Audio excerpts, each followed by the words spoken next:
Shalom sa inyong lahat.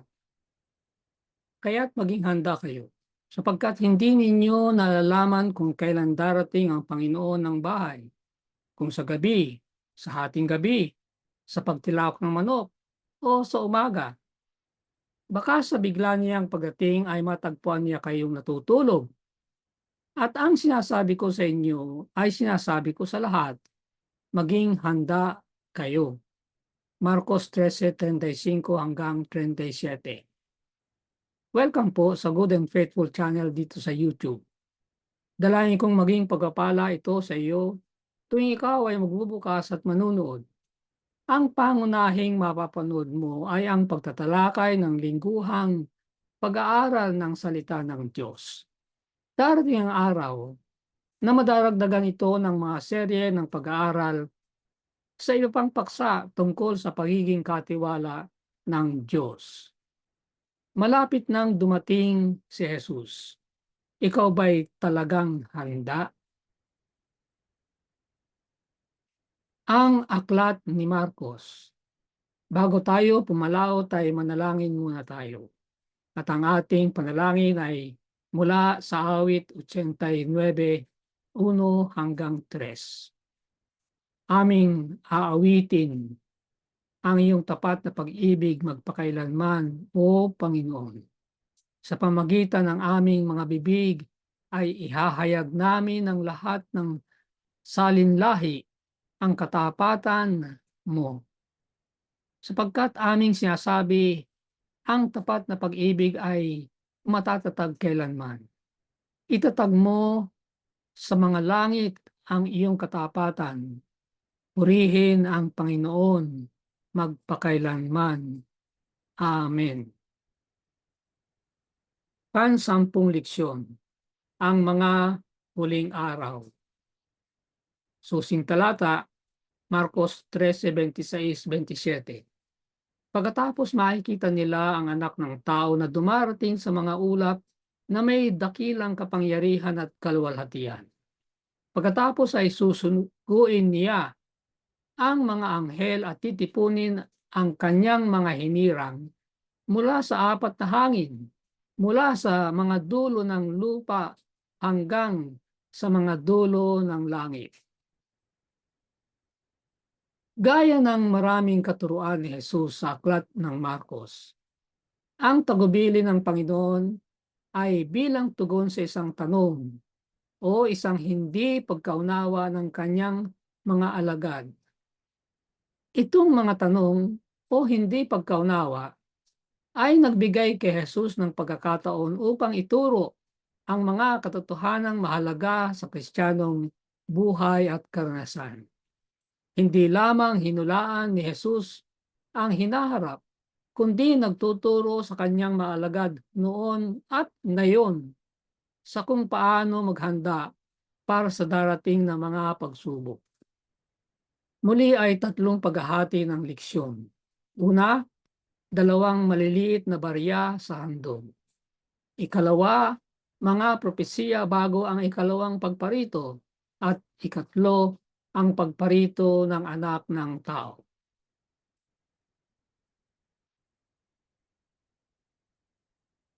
Doon sa pangalawa, doon sa una, ay titingnan natin ang dalawang kusing ng isang dukhang balo. Doon sa pangalawa ay tatlong tatalakayin. Walang batong nasa ibabaw ng isa pa. Ang karumal-dumal na paglapastangan at ang dakilang kapighatian. At doon sa ikatlo ay lilinawin natin ang mga salitang lahing ito at araw o oras na iyon. Unang pagkakahati, dalawang maliliit na barya sa handog.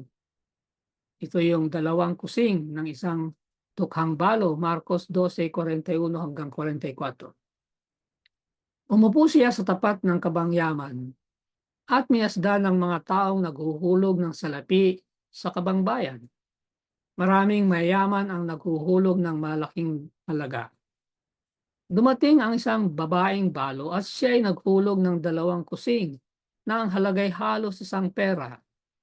Pinalapit niya sa kanya ang kanyang mga alagad at sinabi sa kanila, "Katotohanang sinasabi ko sa inyo na ang dukhang balong ito ay naghulog ng higit kaysa lahat ng naghuhulog sa kabangbayan, sapagkat silang lahat ay naghulog mula sa kanilang kasaganaan. Ngunit siya, sa kanyang kasalatan, ay inihulog ang lahat ng nasa kanya, ang kanyang buong kabuhayan." Tingnan natin ang tagpo ng kwento. Ang templo sa Jerusalem ay isang kamanghamanghang magandang istruktura. Nangibabaw ang Temple Mount sa lungsod. Ang Temple Mount ay isang burol sa matandang lungsod ng Jerusalem. Ang laki nito ay 37 akre o 15 ektarya o isang daang 150,000 metro kwadrado. Dito ay matatagpuan ang 2 mahalagang gusali. Una, ang Al-Aqsa Mosque, ang ikatlong pinakabanal na sitio sa Islam. Ikalawa ay ang Dome of the Rock, ang dago na ang propeta Muhammad ay dinala sa langit mula sa isang malaking bato para sa isang pakikipagtagpo sa Diyos. Ang bato ay matatagpuan dito, parang isang museo ito. At ang napakalaking batong ginamit sa pagtatayo nito ay kamangha-mangha. Hanggang ngayon, ang ilan ay tumitimbang ng daan-daang tonelada.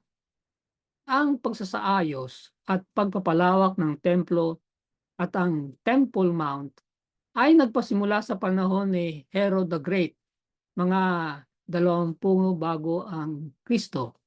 Subalit ang pagtatayo at pagpapaganda ng struktura ay nagpatuloy hanggang dekada AD 60. Maraming tao ang nagdala ng malaking handog upang ilagak sa 13 kaban na nasa bulwagan ng mga babae sa malapit sa templo. Dito nakita ni Jesus ang isang balo na lumapit at naglagay ng 2 lepta. Ito'y katumbas ng isang 32 ng isang denaryo. Ang isang denaryo ay ang bayad sa mga manggagawa sa loob ng maghapon. Kaya ang handog ng babae ay talagang kakaunti. Pinuri ni Jesus ang handog. Gayunman, napabilib si Jesus sa kanyang handog. Maraming mayamang tao ang naglagay ng malaking halaga, ngunit hindi siya nagbigay ng kuro-kuro sa kanilang mga handog. Subalit ang handog ng balo na ito'y nagpalitaw ng kanyang papuri. Sinabi niya na higit ang ibinigay nito kaysa lahat ng iba pa. Paanong naging imposible yon? Pinapansin ni Jesus na sila'y nagbigay mula sa kanilang kasaganaan, subalit siya'y nagbigay mula sa kanyang karukhaan. Marami ang natira sa kanila, siya'y ibinigay ang lahat ng ikabubuhay niya. Ang katotohanan ito'y ginawang maluho o labis ang kanyang regalo, kahit na ang halaga sa pera ay napakaliit. Ang kwento ng balo at kanyang 2 kusing ay hindi naman tungkol sa pera. Maliit na usapan kung tungkol sa pera dahil maliit ang halaga. Ito'y tungkol sa pagbibigay. Mas tungkol ito sa pagbibigay kaysa sa regalo. Ito'y tungkol sa pag-uudyok, tungkol sa paniniwala, saloobin, panampalataya, prioridad sa buhay. Ito'y tungkol sa lahat ng mga ito at higit pa. Subalit sa katapusan, ito'y tungkol sa pagbibigay gaya ng itinuro niya na ibinigay ang lahat. Ang Panginoong Hesus yun. Ang motibo ang nagbibigay ng katangian sa ating mga kilos. Tinatatakan ang mga ito ng kahihiyan o ng mataas na halagang moral. Hindi lahat ng dakilang bagay na nakikita ng mata at pinapupurihan ng bawat dila ay ibinibilang ng Diyos na mas mahalaga. Ang dahilan ay Diyos lamang kasi ang nakakabasa ng tunay na motibo. Ang maliliit na tungkulin na buong galak na ginagawa at maliliit na regalo na hindi nagpapakita at sa tingin ng tao ay walang halaga ay madalas na tumatayong pinakamataas sa kanyang paningin. Tingnan natin ang leksyon sa pamamahala ng mga pagkukunan. Ang pagbibigay sa kapakanan ng Diyos ay hindi nakadepende sa mga kilos ng mga lider upang magkaroon ng katumpakan. Ang pamumunong relihiyon ng templo ay tiwali, subalit dahil doon ay hindi niya inaprubahan ang pagkakait ng mga handog. Ibig sabihin ay dapat na nagbibigay ng handog kahit na ang mga leader ay tiwali. Kung meron mang mga tiwaling leader ng relihiyon, gaya ni na Caiphas o Anas, yung nasa panahong ito'y kabilang sa pinakamasama. At alam din ni Jesus ito. Totoo na ang mga leader ay may banal na kapanagutan upang gamitin ang mga mapagkukunan na naaayon sa kalooban ng Diyos. Ngunit kahit hindi nila gawin yun, yung mga nagbibigay sa kapakanan ng Diyos ay pinagpapala pa rin sa kanilang pagbibigay, gaya ng babaeng ito. Sa kabilang dako, ang pagkakait ng mga ikaputhandog kapag ang mga leader ay gumagawa ng isang bagay na hindi kalugod-lugod ay nangangahulugang ang pagbibigay ay nakatali sa kanilang mga kilos sa halip na ginagawa ito bilang pasalamat sa Diyos. Gaano mang maaaring nakakatuksong gawin ito, lalong-lalo na siyempre pagka nakakagalit yung mga ginagawa ng mga leader. Ngunit ito ay mali. Ano ang dapat na itinuturo nito sa atin tungkol sa kahalagahan ng pagiging tapat sa ibinibigay natin sa gawain ng Diyos? Walang katapatan ang pagbibigay na nakatali sa ginagawa ng kapwa. Pangalawang paghahati, mga propesiya bago ang ikalawang pagparito. Una, sa 3 pagtatalakay, walang batong nasa ibabaw ng isa pa. Marcos 13:1-13. Sa paglabas niya sa templo, sinabi sa kanya ng isa sa kanyang mga alagad, "Guro, tingnan mo, pagkalalaking mga bato at pagkalalaking mga gusali." Sinabi sa kanya ni Jesus, "Nakikita mo ba ang malaking gusaling ito? Walang matitira sa ibabaw ng kapwa bato na hindi ibabagsak." Samantalang siya ay nakaupo sa bundok ng Olibo sa tapat ng templo, tinanong siya ng lihim ni na Pedro, Santiago, Juan at Andres, "Sabihin mo sa amin, kailan mangyayari ang mga bagay na ito? At ano ang magiging tanda kapag malapit nang maganap ang lahat ng mga bagay na ito. Si Jesus ay nagsimulang magsabi sa kanila, "Mag-ingat kayo na baka maligaw kayo ng sinuman. Maraming sa ibabaw ng kapwa bato, maraming darating sa aking pangalan na magsasabi, 'Ako siya,' at maililigaw nila ang marami.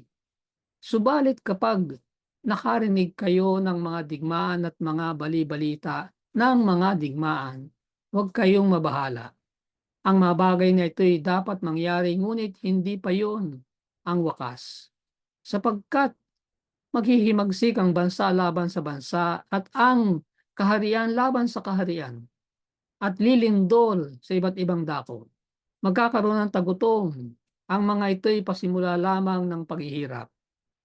Ngunit para sa inyong sarili, mag-ingat kayo sapagkat kayo'y ibibigay nila sa mga Sanhedrin at kayo'y hahampasin sa mga sinagoga. Kayo'y tatayo sa harap ng mga gobernador at ng mga hari dahil sa akin bilang patutuo sa kanila. At kinakailangan munang may pangaral ang ebanghelyo sa lahat ng mga bansa. Kapag kayo'y dinala nila sa paglilitis at kayo'y ipinadakip, huwag kayong mabalisa kung ano ang inyong sasabihin. Ngunit sabihin ninyo ang anumang ipagkakaloob sa inyo sa oras na yon, sapagkat hindi kayo ang magsasalita, kundi ang Espiritu Santo. Ipagkakanulo ng kapatid sa kamatayan ang kapatid at ng ama ang kanyang anak, at maghihimagsik ang mga anak laban sa mga magulang at sila'y ipapapatay. Kayo na may kapuputan ng lahat dahil sa aking pangalan. Ngunit ang makapagtiis hanggang sa wakas ay siyang maliligtas."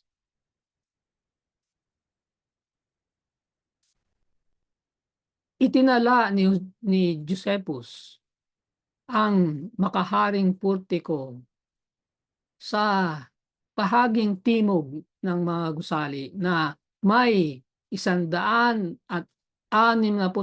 haligi. Dami. Bawat isa ay mapapalibutan ng 3 lalaking magkakahawak kamay. Ganon ang laki, ang circumference. 3 lalaking magkakahawak. Marami na nga talagang massive, malalaki. Sinasabi ni Jesus na ang lahat ng mga ito'y pababagsakin. Ang gayong propesiya tungkol dito ay kamanghamanghang istruktura ay parang katapusan na ng mundo sa nakikinig.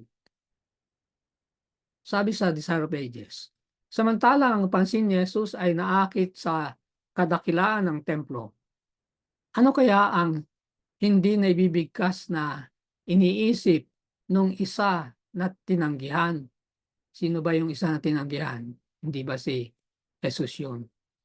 Subalit sinabi niya na may kalungkutan. Nakikita ko lahat. Ang mga gusali ay talagang kahanga-hanga. Nakaturo kayo sa pader na ito na mukhang walang pagkagiba.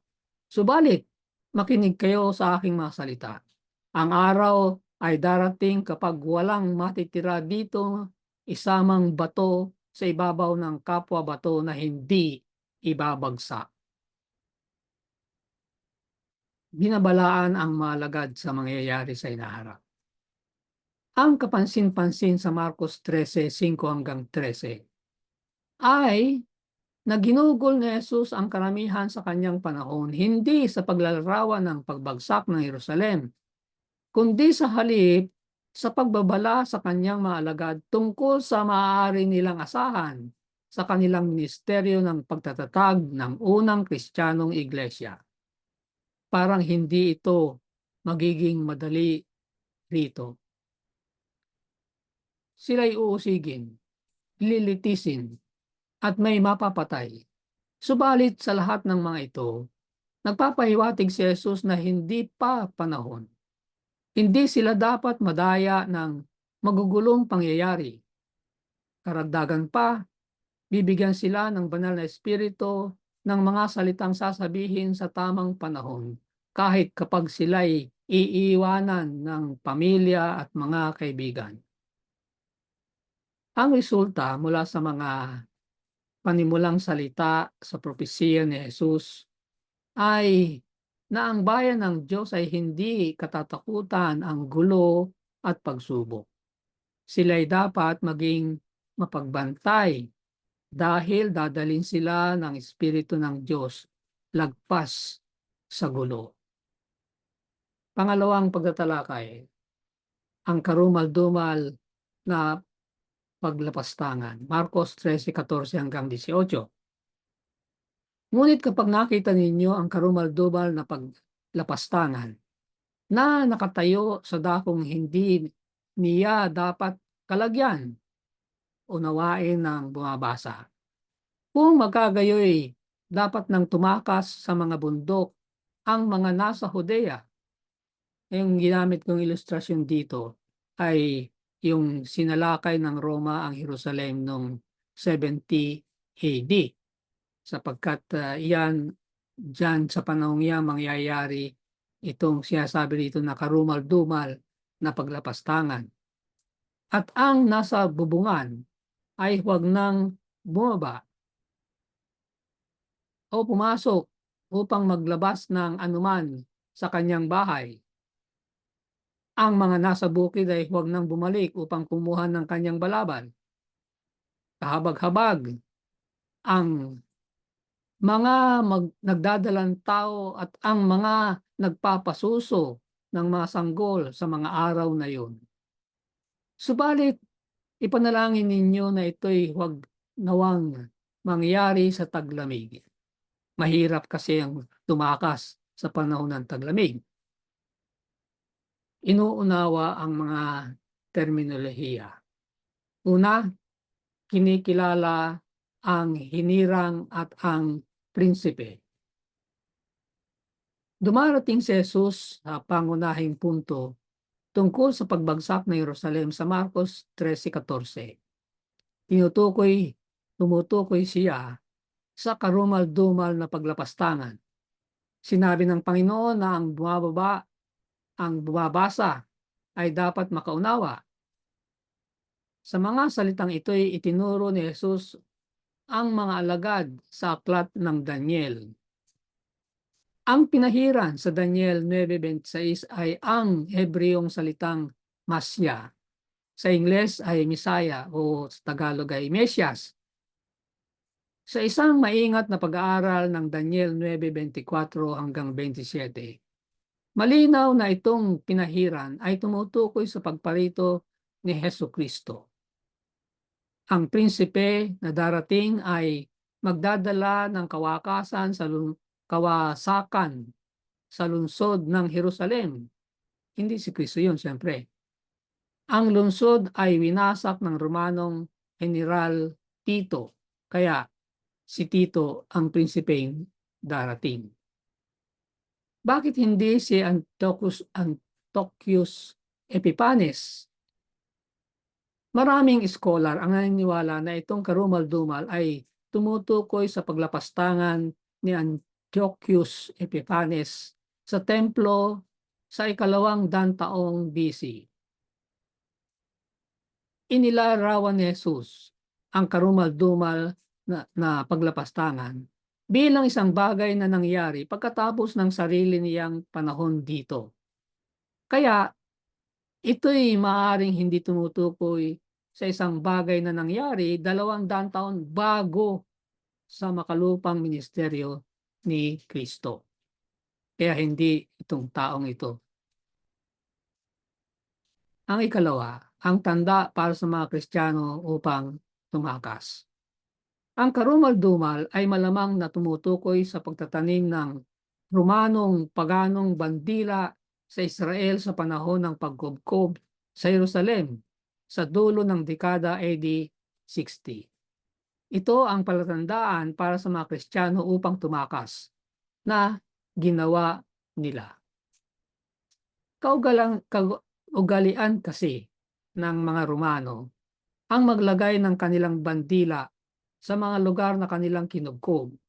Nagtatayo rin sila ng altar upang maghandog sa kanilang mga Diyos. Karaniwang ang handog ay baboy. Nagtatayo pa sila ng mga ribulto ng kanilang mga Diyos. Ang lahat ng mga ito'y karumal-dumal. Pangatlong pagtatalakay, ang dakilang kapighatian. Marcos 13:19.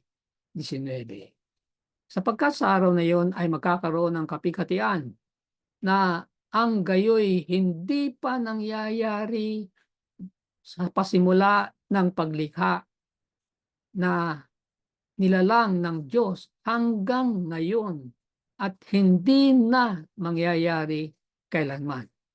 Ibig sabihin, matindi ito, itong kapighatian na ito. Walang katulad. 1,260 taon ng pag-uusig. Ang Marcos 13:14 tungkol sa karumal-dumal na paglapastangan ay ang fulcrum kung saan umiikot ang kapitulo. Sabihin, napakahalaga ng talatang ito. Nagmamarka din ang talatang 19 ng punto ng paglipat. Ito'y tumutukoy sa isang malaking kabagabagan na walang katulad mula sa paglalang. Naghuhudyat ng mas malawak na pag-uusig kaysa nangyari sa pagbagsak ng Jerusalem noong 70 AD yan. Mas matindi kaysa dyan. Lumilipat ang talatang ito sa panghinaharap. Nagtuturo sa mga pangyayari na higit na malayo mula sa panahon ni Jesus. Napakatagal ang lilipas. Kaya malayong-malayo kay Jesus. Gaya ng pag-ulit sa Marcos 13:14 sa propesiya ng Daniel 9, ang pag-uusig na nailarawan sa Marcos 13:19 hanggang 23 ay inuulit ang propesiya sa Daniel 7 at 8, kung saan ang kapangyarihan ng maliit na sungay ay inuusig ang bayan ng Diyos sa isang panahon, mga panahon at kalahati ng panahon. Daniel 7:25. Sa panahon nitong 1,260 taon mula AD 538 hanggang sa AD 1798, inusig ng makapangyarihang maliit na sungay at pinatay ang mga hindi sumang-ayon sa sistemang ito ng pamamahala ng iglesia. So, mapakalaga ng 1,260 days prophecy. At siyempre, malayong-malayo niyan kay Jesus. Itong propetikong panahon ng 1,260 araw ay katumbas ay 1,060 literal na taon na pag-aralan na natin yan. At ang basehan niyan ay bilang 14:34 at Ezekiel 4:6. Ng AD 1798, sinugo ni Napoleon ang kanyang general upang bihagin ang Papa. So, nagtapos ang kapangyarihang umuusig ng panahong yan. Ang pag-asa sa gitna ng pag-uusig. Nagsasalita ang Marcos 13:40 ng pinaiksing pag-uusig para sa kapakanan ng bayan ng Diyos. Ayon sa kasaysayan, ang mga apoy ng pag-uusig ay nabawasan pagkatapos ng pagbangon ng protestanteng reformasyon. Pinaiksi ang panahon ng pagkabalisa. Samantalang ang kapangyarihan ng maliit na sungay ay umina, lalong maraming tao ang sumama sa reforma. Subalit, ang maliit na sungay ay babangong muli sa kapangyarihan, gaya ng pahiwatig ng propesiya sa Apokalipsis. Ang sugat na ikamamatay ay gagaling. Babala sa wakas ng pag-uusig. Sa Marcos 3:21 hanggang 23, nagbabala si Jesus ng isa pang banta ng mga huwad na mga propeta at Kristo na babangon bago siya bumalik. Binabalaan ni Jesus ang kanyang mga tagasunod na mag-ingat sa mga ito. Sa panahon ng pagbabala ni Jesus tungkol sa mga huwad na Kristo, ang kanyang kilusan ay kapapasimula pa lamang. At gayunman, ang ganong prediksyon ay nagkatotoo. Kahit ngayon, ang tao ay nag-aangking sila'y si Jesus.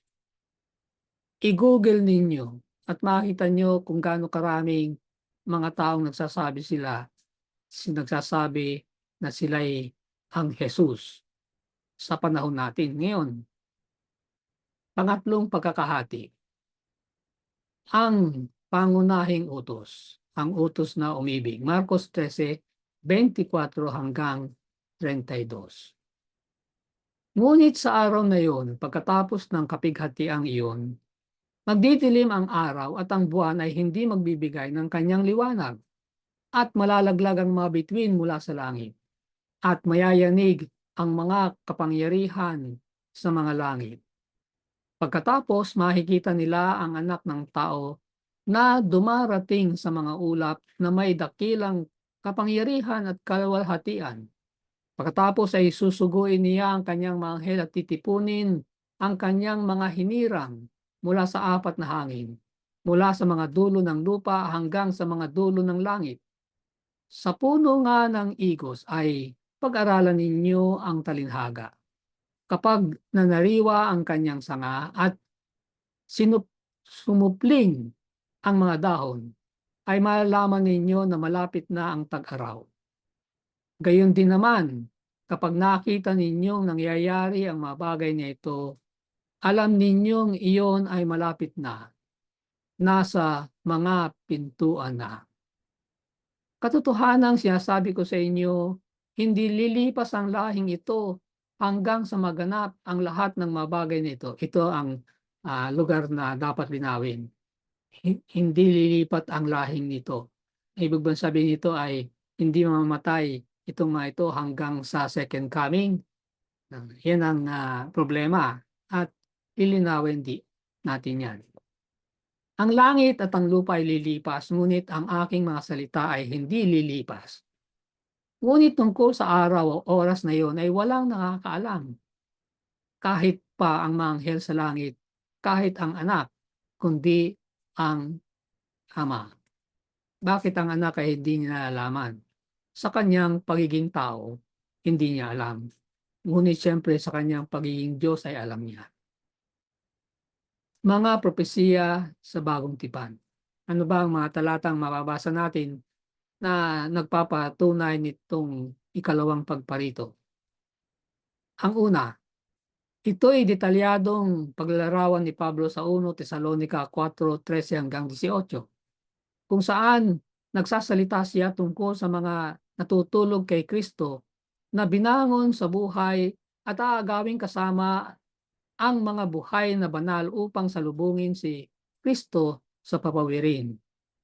Sa 1 Korinto 15, detalyadong nagsasalita ang apostol tungkol sa realidad ng muling pagkabuhay ng mga patay na mangyayari sa pagbabalik ni Kristo. Naglalarawan din naman si Pedro sa dakilang araw sa 2 Pedro 3:3 hanggang 13. Nagpapaliwanag na ang Panginoon ay hindi mabagal tungkol sa kanyang pangako, kundi nais na ang lahat ng tao ay dumating sa pagsisisi. Ang Apokalipsis ay may malinaw na paglalarawan ng pagbabalik ni Kristo. Nandyan ang maraming talata. Ang pagbabalik ni Kristo ay personal, literal, nakikita at naririnig. Lahat ay makikita siya kapag siya'y dumating. So narito ang tatlong patunay ni Pablo, ni Pedro, at ni Juan sa bagong tipan. Nililinaw ang terminolohiya ni Jesus. Ano ang ibig sabihin ni Jesus sa itong lahi at ang araw o ang oras na iyon. Binabagabag kasi ng mga salitang ito ang maraming tao dahil kitang-kita na ang lahing sinasabi ni Jesus ay matagal nang patay. So may problema. May mga nangangatwiran na ang salitang lahi ay maaaring tumutukoy sa isang lahi ng tao. Hindi hindi mga individual na tao, kundi isang lahi. Sa kasong ito ay ang mga Hudyo. Iyon ay na ang lahi ng mga Hudyo ay hindi mawawala bago dumating si Kristo. So may mga mamamatay, pero yung lahi ay hindi papanaw. Yun daw ang ibig sabihin ng itong lahi. Ang isa pang solusyon ay ang magsalita tungkol sa lahi ng tao na makikita ang lahat ng katuparan ng mga tanda bilang ang mga hindi lilipas bago bumalik si Kristo. Kanina, lahi ng mga Hudyo.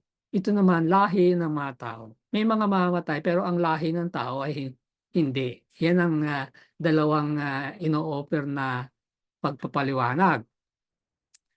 Ang isang mas simpleng solusyon ay ang pagpansin sa Marcos 13:30. Gumagamit si Jesus ng salitang ito, gaya ng itong lahi. At sa talatang 32, gumagamit siya ng salitang iyon, gaya ng iyong araw at oras. So, ang solusyon ay nasa dalawang salita. Ito at iyon. Magkaiba nga naman yan. Parehong nagtuturo yan. Pero magkaiba. Ito, iyon. Yung ito, malapit lang. Yung iyon, may kalayuan. Sa Marcos 13, ang salitang ito, nandiyan ang mga salita sa Grego, ay lumilitaw ng mas madalas sa talatang 1 hanggang 13. Yung unang bahagi ng Kapitulo 13 ay madalas na ang ginagamit ay ito, humahantong sa pagwasak sa Jerusalem. Ang salitang iyon ay inuuri ang dakong huling bahagi ng kapitulo. So, dalawang ginagamit dyan. Ito, doon sa unang bahagi, iyon sa ikalawang bahagi.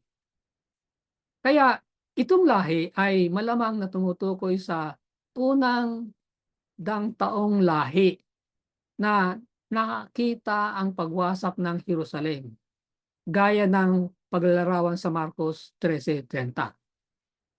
Ito yung mga hindi mamamatay. Makikita nila ang pagwasak ng Jerusalem, kaya hindi sila mamatay hanggang sa taong AD 70. Tumutukoy ang Marcos 13:32 sa ikalawang pagparito ni Kristo. Ang nasa hinaharap pa at ginagamit ang salitang iyon, mas malayo. Ito, malapit lang. Iyon, malayo, second coming, upang magsalita ng mga pangyayaring mga malayo mula sa unang taon. So yung hindi mamamatay, buhay, hanggang sa taong AD 70, hindi hanggang sa pagdating ni Kristo. Huling salita. Dahil hindi natin alam ang eksaktong oras ng kanyang pagparito, inaasahan tayong magbantay. Logical yan. No? Pagka hindi mo alam ang pagdating, nagbabantay ka. Para pagdating nila, handa ka. Hindi mo na nga alam. Hindi ka pa nagbabantay. Hindi ka makakahanda niyan. Pero ano ibig sabihin ng magbantay? Ang mga nagbabantay ay hindi naghihintay na walang ginagawang paghihintay. Hindi yung nagbabantay, walang ginagawa. Ibig sabihin, ang mga nagbabantay ay nagdadalisay ng kanilang kaluluwa sa pamagitan ng pagsunod sa katotohanan. So yun ang isang ginagawa habang naghihintay, habang nagbabantay, ay merong pagkilos na nakapaghahanda sa pagbabantay. Ito yung sanctification process. Inihahanda ang sarili sa second coming sa pamagitan ng pagsunod sa katotohanan. Hindi yan salvation by works. kundi bunga yan ng kaligtasan. Kaya nagbabantay, ligtas na, nasa tayo ang ligtas. Habang naghihintay ay pumapasok sa pagbabago ng ugali. Yun ang preparasyon, pagkat ugali lang ang madadala. May gising na pagbabantay, kanilang sinasamahan ng masigasig na paggawa. Ito yung ikalawa na ginagawa. May ginagawa. Gaya ni Enoch, Noe, Abraham at Moises, bawat isa ay nagpapahayag ng katotohanan para sa kanyang kapanahunan. Si Enoch, si Noe, si Abraham, si Moises ay may kanya-kanyang ginawa sa kanyang panahon tungkol sa pagpapahayag ng kapanahunan niya. At sabi dito, gayon din ang mga lingkod ni Kristo na ngayon nagbibigay ng natatanging babala para sa kanilang lahi. Sa ating kapanahunan, sa ating lahi, ano ang babala natin? Hindi ba yan ang three angels message? So, ang pagbabantay, samantalang babantay ay ibinabahagi ang pabalita ng tatlong sinugong anghel. Amen at amen. Ang dalangin ko para sa iyo.